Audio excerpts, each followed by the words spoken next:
Hello everyone, welcome to this session on IR spectroscopy.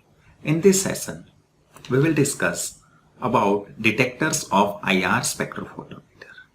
In earlier sessions, we have discussed that IR spectrophotometer or instrumentation of IR spectrophotometer consists of parts like source of IR radiation, monochromators, detectors, and sampling techniques are there or sample cells are there. So out of that, we are going to discuss here about detectors.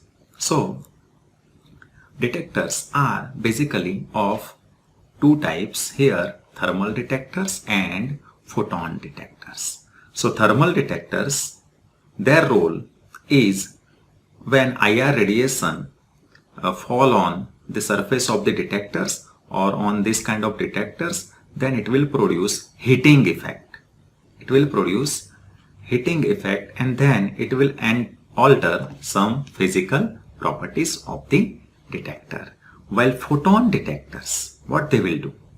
Photon detector uses quantum effects of higher radiation to change the electrical properties of a semiconductor. So semiconductor metals are used in photon detector and quantum effect of higher radiation is used to produce some electrical changes. So what are the types of thermal detectors and photon detectors? So thermal detectors consist of bolometers, thermocouples, thermistors, Golay cell, pyroelectrical detectors, while photon detectors consist of photoconductivity cell and semiconductivity detector. So one by one we will discuss about each type of the detector. So let us begin.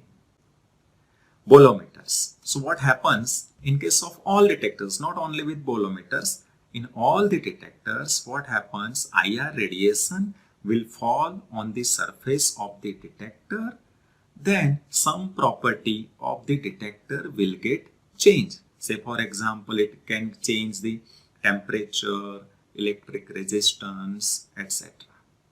So that property will get changed and then it will be measured. So whatever amount measured or whatever property is measured, that is directly proportional to the quantity or amount of higher radiation that was falling on the surface of the detector. So in bolometer, what happens? IR radiation that will fall on the metal conductor, then there will be change in a temperature. IR radiation will cause increase in a temperature. Because of increase in a temperature, there will be change in electrical resistance. Here, electrical resistance will increase. Then, degree of change in electrical resistance is measured or is proportional to the amount of higher radiation fall on the surface of detector. Bolometer consists of Wheatstone bridge. So Wheatstone bridge is used to use bolometers as a detector. In a one arm of Wheatstone bridge, bolometer are connected. On other arm, one reference strip is connected and both are connected with the help of galvanometer. Now, when IR radiation is not falling on the surface of detector or on the surface of bolometer, there is no flow of current and Wheatstone bridge is in a balanced condition. But when IR radiation falls on the detector or on the surface of bolometer, there is change in a resistance, and because of that change in a resistance, galvanometer becomes unbalanced or Wheatstone bridge becomes unbalanced and there is a flow of current. So how much current is flowing, that is proportional to how much IR radiation is falling on bolometer. Bolometers, they are made up of single metallic strip like platinum, nickel or small strip of some semiconductor material. To avoid extra heating, they are placed in an evacuated steel housing which is made up of KBr or cesium iodide window to minimize the thermal noise or excessive heating. Why KBr and cesium iodide? Because they are transparent to IR radiation, so they will not absorb IR radiation. Most widely used bolometer are made up of germanium. Next detector is thermocouple detector. Here, thermocouple detector, they use two different metals. Both are connected. Wire of both the metals are connected.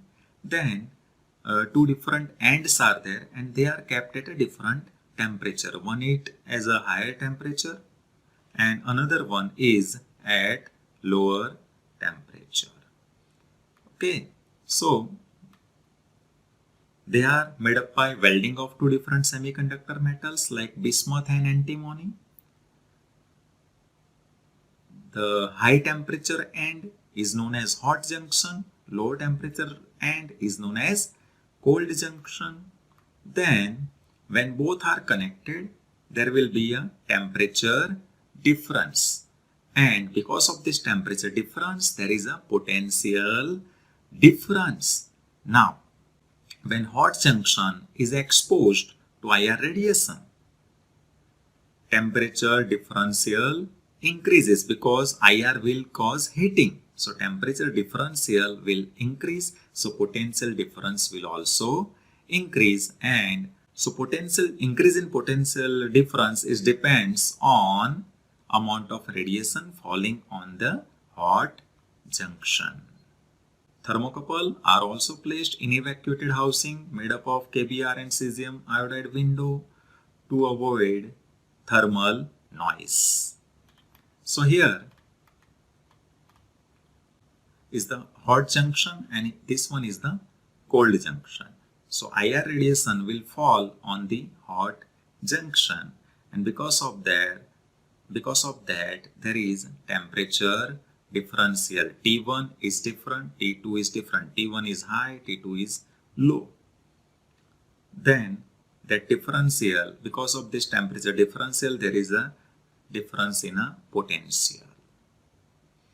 So how much potential difference is there, that depends on how much IR radiation is falling on the hot junction. So this was about thermocouple. Next is thermopiles. Thermopiles are actually several thermocouples connected together in a series. Mostly 6 are connected in a series. Next is thermistors. Thermistors are made up of fusion, or they are fused mixture of metal oxide. Now what happens in bolometer, as the temperature was increasing, resistance was increasing. Here, as the temperature increases, electric resistance decreases and there is a flow of electric current. So how much electric current is flowing, that is measure of the amount of IR radiation falling on thermistor. Next is Golay cell. Now Golay cell contains one cylinder which is filled with inert gas like xenon. Inside that there is a blackened plate or IR absorbing material.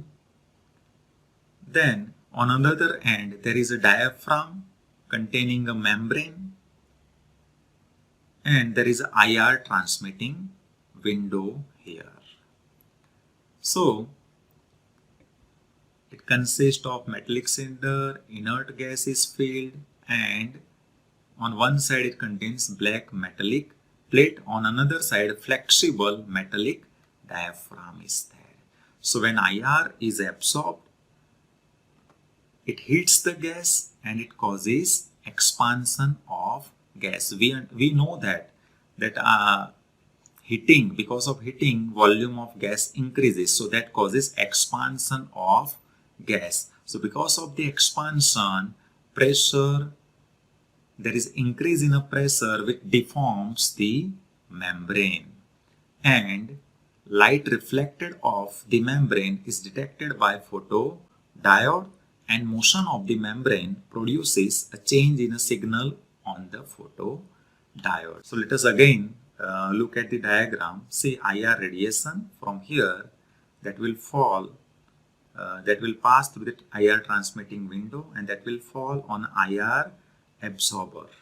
So heat, because of IR radiation there will be heating, and because of heating the temperature will increase, and because of that gas will get expand, so this membrane will get deformed, and there is a change in the position or deformation of this membrane, and because of that this photodiode response will get changed,